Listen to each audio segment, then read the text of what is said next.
Hello everyone. Today I'm explaining the new ILR system announced in the UK.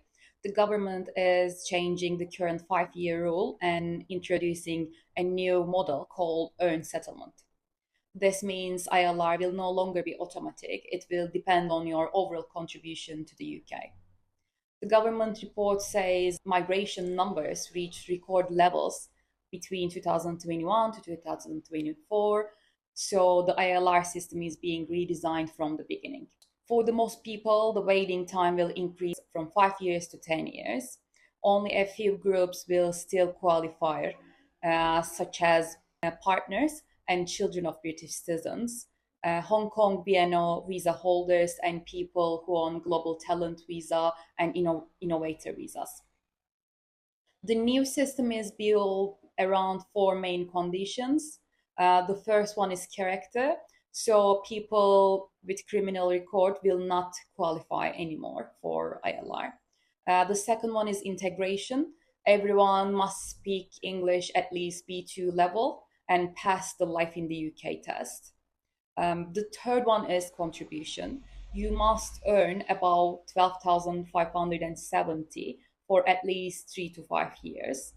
If you earn 50,270 for 3 years, for your ILR time becomes 5 years shorter.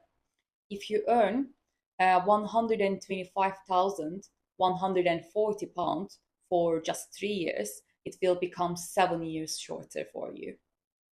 Fourth is residence. Just saying I have been here for 10 years will not be enough. You must also show that you have been physically present into the UK during that period. There are also some situations that can shorten the ILR process. For example, having higher English skills can reduce the time by a year, and earning a high income reduce it by up to 7 years.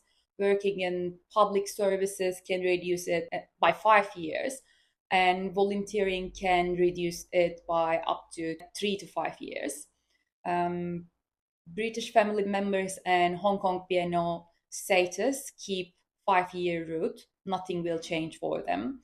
But there are also some situations that can extend the waiting period. Using public funds can add up to 5 years to 10 years. Entering as a visitor, overstaying for more than 6 months, or entering illegally can add up to 20 years. There is also a new question.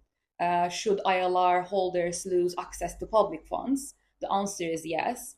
If this becomes law, the benefit may only available after becoming a British citizen. Another important change is for people working in a lower paid, like RQF 3 to 5 roles, including health and care workers. They may need to wait 15 years instead of 10 years standard. So, in a conclusion, everyone who hasn't received yet ILR will be affected once the new rules start, even those who were planning to apply soon. If you would like to understand how these changes affect your own situation, you can book a consultation with me and we can discuss all of the details.